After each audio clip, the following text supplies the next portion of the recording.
Good morning and welcome to the July 19th Public Design Commission meeting, which is being streamed live from the third floor of City Hall. My name is Signy Nielsen, President of the Public Design Commission, and I'm pleased to say we have a quorum of commissioners present. We will now begin the public meeting with a vote on the consent agenda. We're dealing with items number 27829 and 2728, sorry again. Items number 27829 to 27856. Item 27857 has been withdrawn. Please note the conditions of approval as recommended by the various committees and the associated recusals. Staff has noted my recusal from item 27844.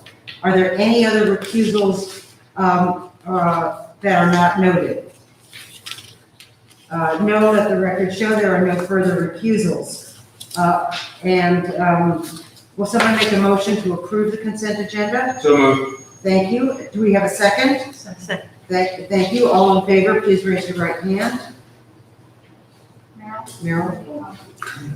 All right, we have unanimous consent, and the consent agenda is therefore approved with the conditions noted. So we are now moving on to the public hearing, which we will review item 27858, a parking garage and community facility as part of the Borough-Based jail program in Queens. Per standard procedure, the applicants will give their presentation.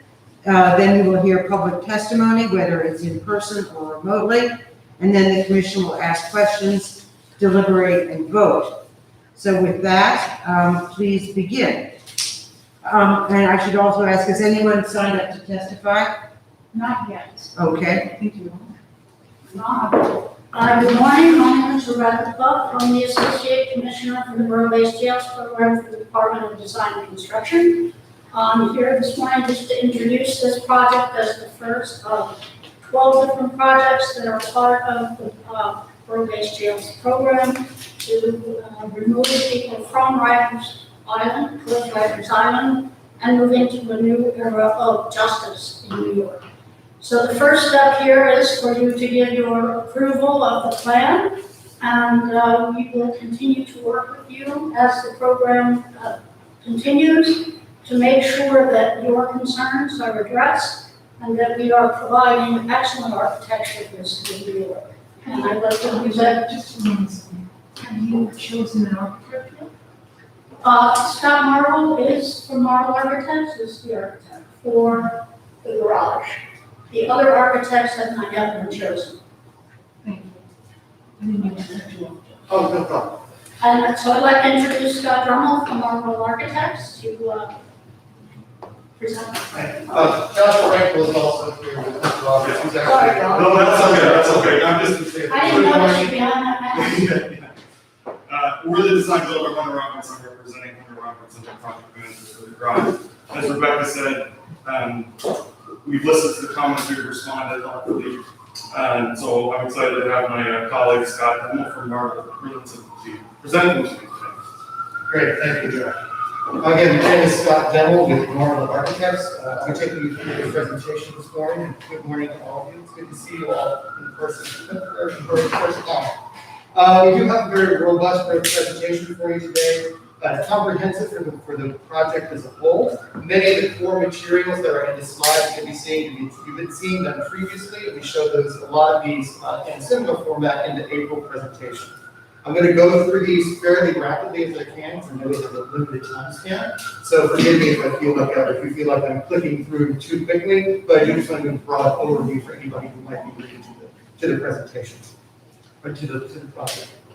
Throughout this team's design approach, we have striven to have the project set an attitude of urban connectivity and enhancement for the entirety of the Queens Municipal District.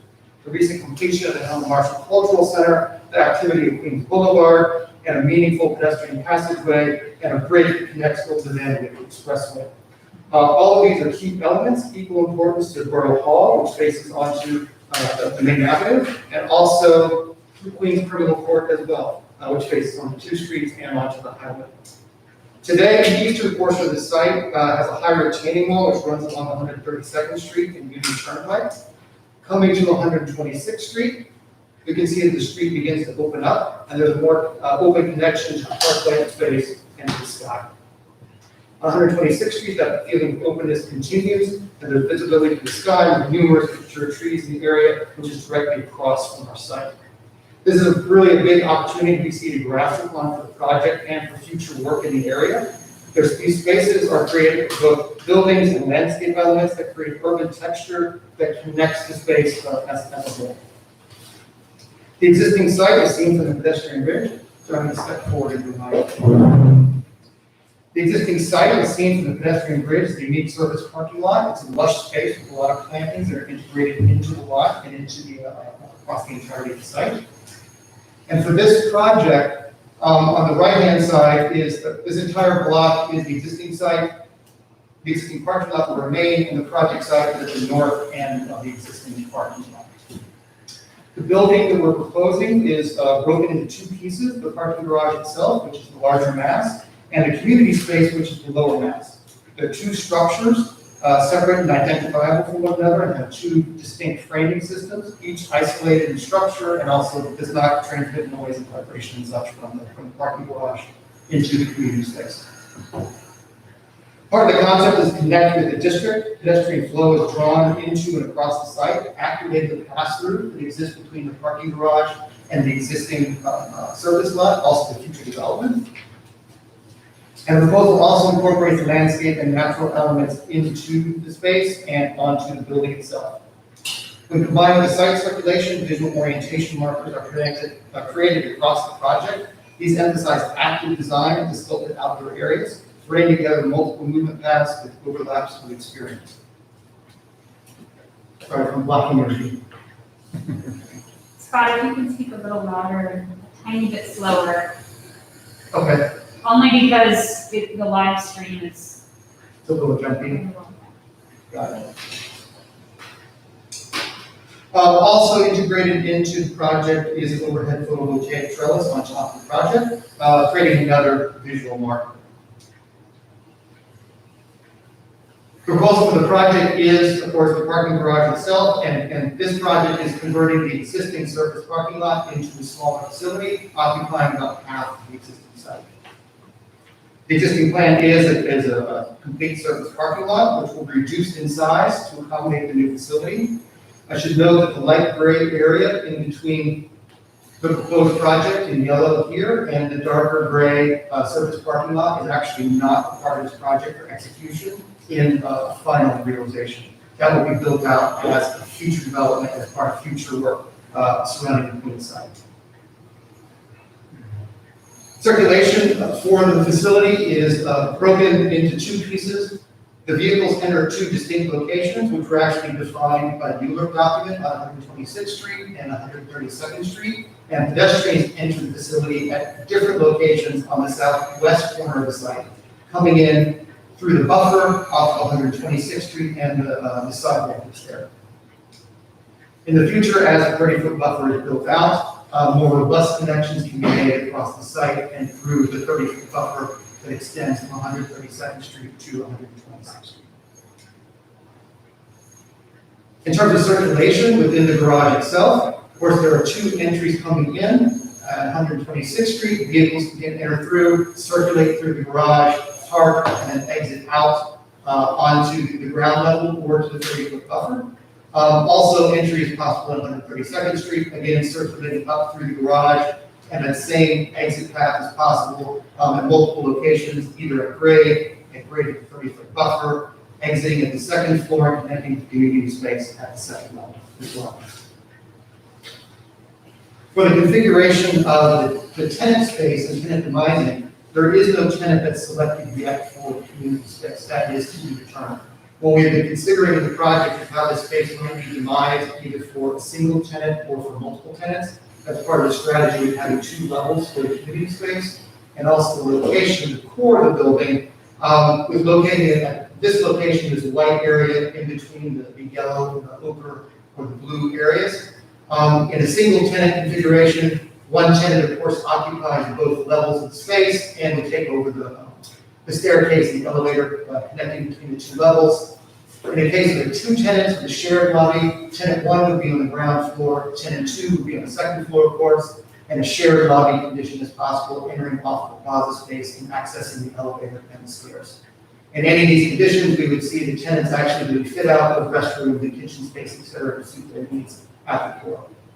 Another configuration would be the two tenants, a single tenant at the ground floor, which might be a smaller tenant, occupying less space, and a second tenant which has a larger presence on the second floor, allowing them to use this entryway, exiting or entering into the plaza area, connecting directly to the elevators and then circulating up to the second floor. So there's a variety of options here as the city selects a tenant to move forward with the project. From here, I'd like to quickly go through the plans of the ground floor. Again, the colors you're seeing are the parking garage in the blue and the spaces that are dedicated to community space in the oranges and the ochres. The cellar level, the entrance from 132nd Street. First floor, the primary floor, entrance from the community space connecting to that plaza area from the sidewalk elevation at 57 feet. And also the entrance to the parking garage at 126th Street. Moving up through the building at the second floor is the primary space of the community space. The key change we made from the prior presentation was the removal of the staircase that would extend up from the exterior, connecting up to the upper levels of the parking garage. And the third floor, this is a typical floor plate for the parking garage. We're starting to see the rooftop of the community space, which is a planted roof.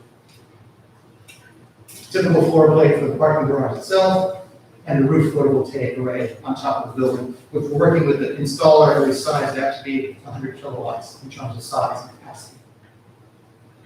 This is the new section you had not seen previously of the building, a cut that's taken through the parking garage from 132nd Street. You can begin to see the alignments of the lower level, and most importantly, the second level aligning with the plaza space and that main entry point connecting to the first floor of the community center.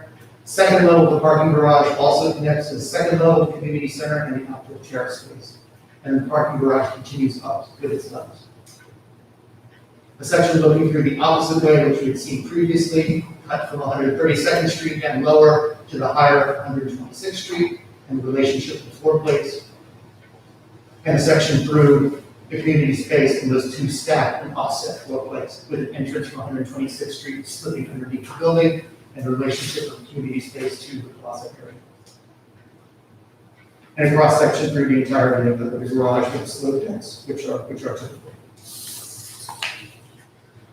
Here's where a number of the updates have been made from the presentation that you all saw previously. I'll try and point out some of the highlights as I toggle through the elevation. The exterior stair at the second level has been removed over here. All exterior cladding for the community space is built out as a rain screen assembly with glass fiber reinforced concrete, or GFRC, used to clad the entire opaque areas of the two-story space.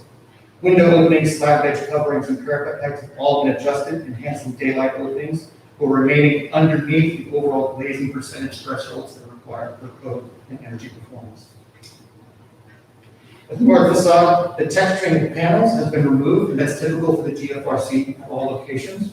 Vertical planting and screening has been integrated into the project. And here at the north facade, you can see some of that, and it's also present at other locations across the building. For the east facade and other facades as well, the general design and layout and attachment of the horizontal fins of the garage have been further refined and developed. And at the south facade, the removal of the exterior stair can also be seen at the plaza, which is here. You can also see that all of this area that faces onto the plaza has been completely glazed and open for visibility and connectivity. I should also point out that the solar canopy has been lowered by about 1.5 feet or 2 feet from the prior proposal that you saw. In this view, looking across from that park space, the Helen Marshall Cultural Center and Borough Hall, we can see the removal of the exterior stair at the second floor. But also see the modification of entryways as well. There used to be lettering that was placed onto some of the soffits and the slab edge covers previously. We moved those to the canopies to make them identifiable directly with the entryways and also allow the flexibility of the signage to shift over in the future. For the renderings here from the east side and from the highway, it's the update to the horizontal fins. And a series of diagrams we've inserted as well for clarity for the materials, illustrating the application of some materials across the facade of the building on all sides. These color codes you'll see also in your package also correspond to some of the material palettes we've developed as well for the concrete cladding and GFRC cladding that goes across the building. Typical for the precast concrete, the lighter GFRC elements for the primary community space, and there is one area of the garage entry that we're designating as a dark GFRC. Granite watercourse, bird-safe vision glass glazing, graphite and mullion coverings, mullions out of aluminum, either a graphite gray or satin nickel, with the glazing around the facade. The cladding of entry marquees would be a dark metalwork with raised pin guttering, and also some of the screening elements either used as the mechanical screening as the fencing, or some of the wire web methods that's extended over some of the facade materials.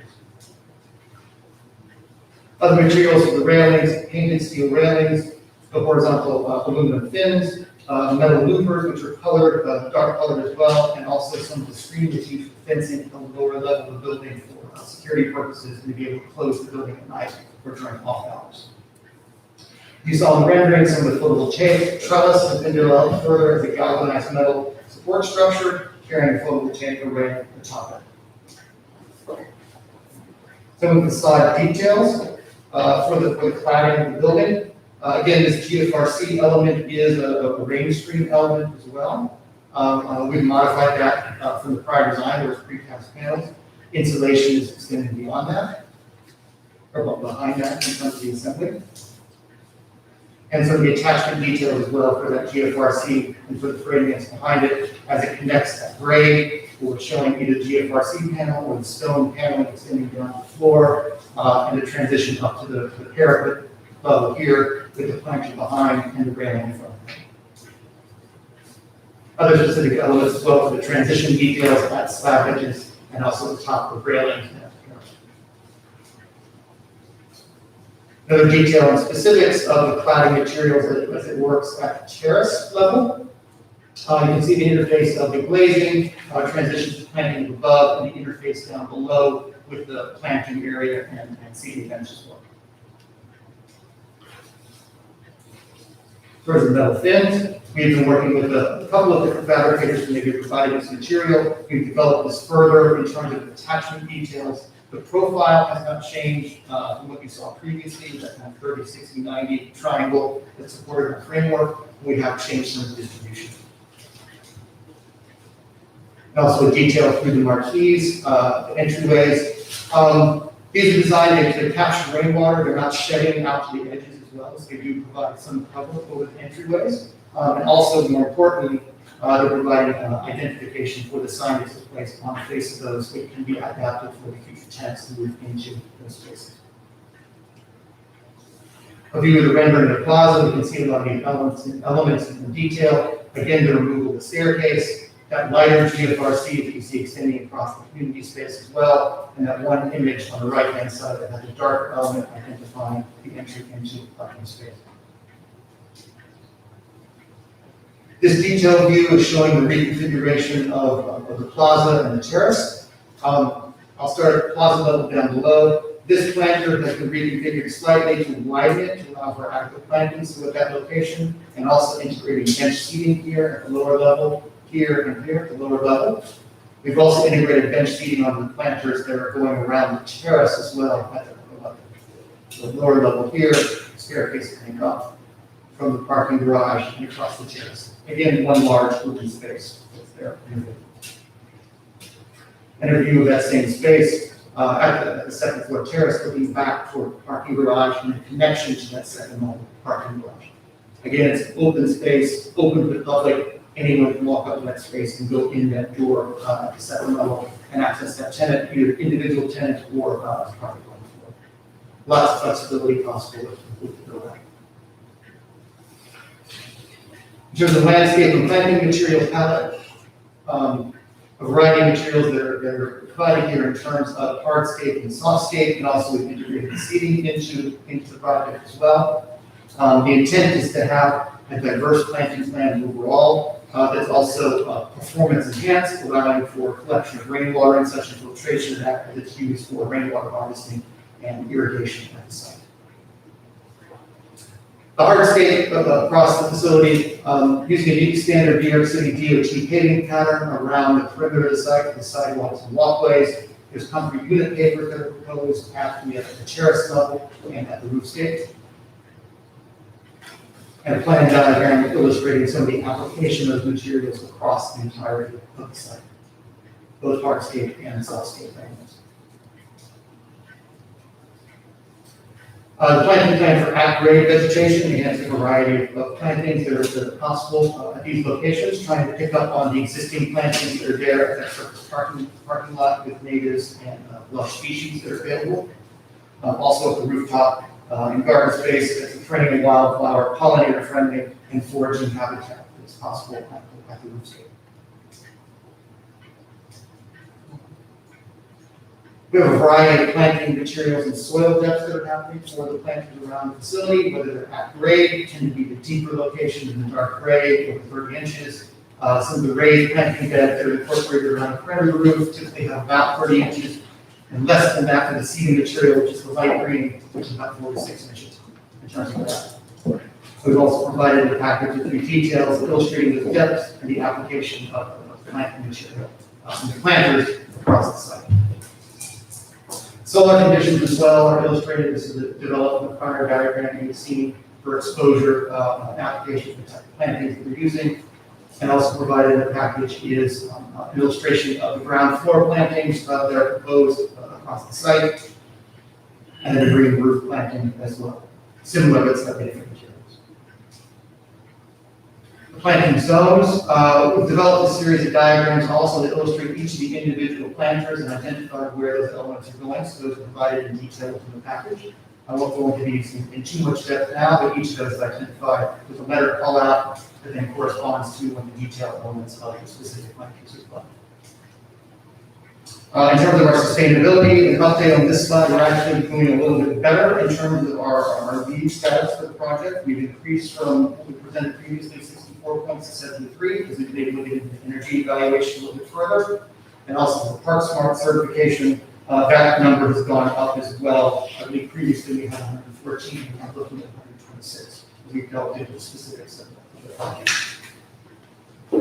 The lighting concepts for the project, a couple of elements that I'm going to go through quickly, showing the overall application to the facade, to the parking garage itself. A series of strip LED lights that will be incorporated onto the facades. All of this is shielded, so we're being sensitive to night sky and glare elements, but accenting some of the horizontal elements of the facade screening, picking those up in the light. Also proposing at each facade, the largest space facing out towards the highway, a light color wash that rates up the facade projected from lamp elements that we mounted below, about 10 feet, 12 feet off the sidewalk level, at the base of the building, projecting. Lighting around the plaza in terms of wayfinding and directions. A few different elements that are incorporated here with the handrail light that's running up that staircase and across the railing. Integrated illumination that's provided underneath the marquee lights as well. And also there are a few wall packs that are mounted to the building as well. We've got some other locations that remain a little bit dark. And we can see these elements also in the view. Starting here, looking out from the garage, out across the second floor terrace, toward the park space. Overview of the project. We can see the lighting elements in this dusk view, and also the orientation of the building and the massing of the building compared to the 3 and 4 stories for a hall, 7 courthouse, and this proposed garage, 7 stories, 2 stories, and a detailed view of that same element. Signage concepts have been developed further as well with a series of pin letters that are located both on those marquees and also on some of the signage over the entryways into the garage. I didn't note also these entryways have a rolling gate, but we able to close this early at night. So these elements have the pin letters incorporated with those as well. And we're also working on identifying some of the coloration with floor to floor within the garage. So when we come out at floor 6 or floor 4, there's a color identifier that shows you what level you're on, marking the events like that. These elements here for the coloration, these are not the rainbow that we're going to be showing. It's meant to indicate the different colors that are there. We're still developing the final colors for the application. And I think that's the conclusion of the presentation. I'll stop there, so I'm going to be a bit beyond time, but I want to be sure to allow time for comments. So I hope we've addressed some of your prior comments and concerns as well, and we're quite pleased with the design. We do feel that this is a good primer for the future projects that are happening in Queens at this location, and really set up for some of that urban connectivity beyond just thinking about this facility as a project. Thank you, Scott. I'm just going to reconfirm whether we have any testimony. We do not. No in-person testimony, we should just double check. No remote testimony, is that right? Hi, if anyone on Zoom would like to testify, please use the raise your hand feature.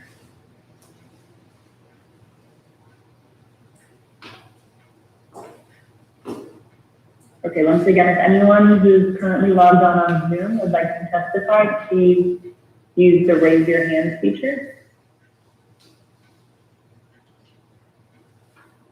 Okay, I don't believe we have anyone signed before who wishes to testify. Great. Thank you. Commissioners, questions, comments? Thank you for that very detailed and clear presentation, Scott. And I'm just wondering, can you speak a little bit about the mechanism for the design of the lighting feature on the east elevation? What that element is, I can toggle back, 'cause it's not too far back in the presentation. What we're proposing is a series of these multicolored LEDs that will be an armature to extend out beyond the facade. So they'll be beyond the facade by about 18 to 24 inches, depending on the exact rate that we need. And those will be projecting up the facade and really catching the bottom edge of all those horizontal pins that they're projecting out from the building. That's really the intent of it, to pick up those horizontal stripes. There will be a little bit of a sheen, of course, that's coming up the main body of the garage, but the intent is to catch those bottom edges of the horizontal elements. And is the intention that the original programming for the design that you'll be creating with Lenny Schwendiger's office would be permanent in that particular configuration, or would it be changeable? And if so, who would have the agency to do that? The change of the colors. Yeah. Yeah, they are changeable, tunable colors that are there. I think it's open for discussion, to be honest, whether it's something that's a program element that the design team pulls together, and there's a gradation that's developed with that's appropriate to the time of day, or seasonally, or if there's something working with the agency, of course, that control system could work with the operator, who's DOT, who could implement their own programming if there's something for a particular event or something of that nature that needs to be integrated into it. But I think it's open for use. So your submission ultimately will not include design guidelines for that light feature. It will just be a kind of initial scheme that will then be malleable depending on whoever. I think it's malleable in the future. We're providing the hardware to be able to control it and program it, but I think it's malleable for exactly how that's programmed specifically over time. Okay, thank you. But am I understanding that if the commission were to say, you know, we want Lenny to come up with a scheme and it to stay that way forever, that would be also something that DOT could ensure happen? Yeah, I mean, ultimately, will, you know, this garage will be operated by our agency. It will, you know, there'll be a third-party operator, but in that lease agreement with the operator, we can make sure that it stays in Okay. a particular set So manner. something to think Or about. obviously, we can discuss with the commission if there's some sort of temporary part that wants to go on here that deviates, we can come back and tell you about it. But if you want a permanent, you know, this is what the lighting scheme is, that we can ensure happens. Okay. I mean, my concern is just that I would want those images and the lighting to be consistent with and appropriate to people coming to visit, those who were in their family or otherwise associated with them who were incarcerated, and that be dignified and appropriate in that way. That's what I agree. It's a good point. Yeah. Because Well taken. you could imagine a lighting design that It's inappropriate. it would be inappropriate. Right. Correct, yeah. This is nice. Yeah, I think what's nice about this is as this is developed further, if there's something that comes up in these conversations that's deemed as not appropriate or very appropriate, it's easy to change that over because it is just changing the lights from reds to greens to blues. So Carrie, could the commission request, as part of the final approval, guidelines? The really for the use of DOT? Of course, we'll follow up and work on that in the final submission. Okay, thank you. The parts where it just says signage over the entryways, would that be replaced by the tenant? The intent is for the tenant to fit those out. I don't know if DOT wants to respond to that in terms of the tenant requirements. We don't know who the tenant is on day one who's going in, so we don't know the sign who that person is, whether it's the operator or the tenant is there. So we anticipated that the tenant would actually be fitting this out, and we would be providing the guidelines for the lettering that you're seeing here, but they would be spelling out their wording for their organization. But in that kind of typeface materialization? Correct. Okay. I mean, I think the hierarchy makes a lot more sense now between like the parking entry, the tenants, et cetera. And then the walls that are colored, I mean, I know that's still in process, but, kind of related to the lighting, the rainbow sort of effect. It feels like a different strategy from the exterior, which is this kind of like nice monochromatic material approach. And that kind of feels like a big break. I know it's meant to be sort of mnemonic, but the large number might be enough too, to remember like what floor you're going into. Would that wall be visible from the outside at all? Partly yes, because I'll put forward this vertical element here, this is all glazed. So the wall that you're seeing, this colored wall that's running up and down here, it runs at about, let's touch the wall. This point right here, so about this third window opening that's here, which is staircase and lobby. That's But as you're looking from this direction towards it, you will be able to see some of that color suggested through the glazing. That's why I agree with you that we do want to be sensitive to that final color selection, but it goes in hand fit with this lighting question and how bold or subtle that wants to be. But as an identifier for wayfinding, it is valuable to know that you park on level 7 in its next color.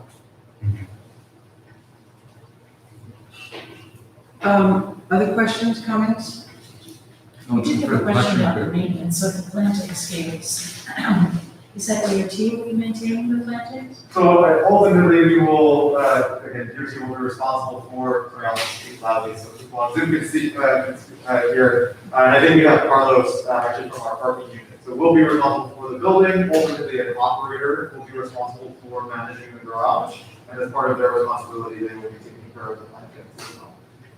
So we essentially will manage maintenance of that via their responsibilities for their requirements. If that makes sense. So the garage operator will be charged with caring for the plantings? Yes. Have you done that before? I think that I would have to follow up on. We only have a handful of garages throughout the city, and there's not a ton of landscape, so I just don't know off the top of my head. But we were responsible as an agency, and again, if there is an issue of the garage operators not meeting their responsibilities, DOT maintains the current surface parking lot that has all of the plantings. So we do have the capacity in-house to take care of those plantings as well. So will the designers provide guidelines for the care of the plantings? We can. I think that would be important if it's going to be the garage operator who's maintaining the plantings. Part of this also, there is an irrigation system that's integrated with. There is, okay, to good. help establish those plants. That's part of the rainwater harvesting also. Great. Let that water hold it and then put it back towards the plantings. So to help them get established and to maintain long term. I have a couple of questions. I'll just follow on the planting. It seemed as if there was a slight discrepancy between one rendering and another. The later rendering showed that the planter under the stair pushed back to the landing stair. It was pushed further back, which I prefer, because the earlier rendering shows the planter coming to sort of that looks good to me. But the previous rendering showed the planter extending further this way into the point, which was a little awkward. Yeah, this is actually, just for clarity, this view is the current layout that we're proposing for the planter. Okay, Because you had seen one previously we presented in April. We manipulated the size of it a bit for the planting side to get the benches there also. We're trying to be very sensitive as well, knowing that this line that runs here is going to be a construction fence of some kind for the next few years after this facility is built. So it'd be great to make that planter bigger, but we don't want to make a pinch point here. Right. In the short-term interim condition for the next few years while this building is being built next door to it and before that plaza space is there. great. The intent is to set attitude with the two planters here, they're integrated, and when this space gets built out in the future, that's where kind of larger, more robust planting spaces can be incorporated with this space. Okay, good. Now this is a sort of a code question. Has FDNY signed off on access to the community center? Because in my experience on buildings under, I think, 70 feet, FDNY requires a 6-foot clear perimeter. And I'm worried about your planters, obviously. Yeah, so what we've done in the planting plan with those planters is reading from the FDNY code. Well, first answer your question, FDNY has not signed off on it yet. We haven't gotten their final approval yet. We're in process with all of our permitting. But from reading the FDNY requirements for access, it's a 12-foot space with a 6-foot gap, 12, 6, 12, 6, 12, Yeah. 6. That's how we integrated that into the faces that face onto the street, on 126th Street and onto Union Turnpike. The comparator is this element here, which is continuous. Since that does not face onto the street, that can be continuous all the way across, because the fire truck would not be driving in this area to try to come out. That's our approach on those two questions. Good luck with that. I hope it works. This is a very, very specific, but I was just going to suggest that you perhaps don't use low bush blueberry because it's a very high acid soil loving plant and it's inconsistent with your other plants that are more alkaline based. It's actually used quite a lot in one of the planters. Anyway, I just ask you to rethink that. And Okay. also the common red poppy, which is a biennial. Up here. Yes, so it lives and dies in 2 years. Okay. So it's just again, it won't come back again. We can review that for sure. Yeah, anyway, just if you could review that. And then I am now channeling the architect who's not present today. For the guardrails around the parapet and the stair, I believe the color you're showing, you said painted. Yes. Not sure what that color is, but it seemed a bit dark. Yeah, okay, there's one view. Yeah, this railing is Yes. right here. And so her comment is that perhaps something that stands out less might be more appropriate. I also wonder, just as a general question from a maintenance standpoint, whether, if it was not painted, how would that look? It's probably galvanized, right? We just had a simple steel railing that was painted, so there's flexibility in fabrication and such. If we need to do something that's a more durable, powder coating or something like that, I'm turning to Josh for a little bit, we can review that in terms of the fabricator we're working with and the cost for that as well. Something that's got a little more tenacity and strength to it also. But anyway, if you could just look at the tonality of that, whatever surface material you're proposing, or at least explain why you felt the contrast was, We have two different tones that are happening in terms of the framework for the glazing, a little bit darker on the garage side, which tries to, sorry, this is in the rendering, pretty long, but that darker element's there for the entry, and this kind of lighter mullions that are here. We've taken this darker element and pulled it around across as kind of a contrast, but I think you could review pretty easily, thinking of something that's a little bit more this lighter color tone, and pull that over to this rail, make it a little bit more translucent, kind of balance in terms of looking through that space. Great, okay. So those are comments from this side. Anyone else, anything? No, it's good. All right, well, the amazing thing is we're gonna vote. Sorry, just 1 minute, more people will join the Zoom and we just want to double confirm. Okay. We don't want to- Oh, okay. Rebecca, go ahead. Finally, folks who just joined the Zoom, there are some names you don't recognize from agency design team affiliations. If you'd wish to testify, please use the raise hand feature or turn your video on and physically raise your hand.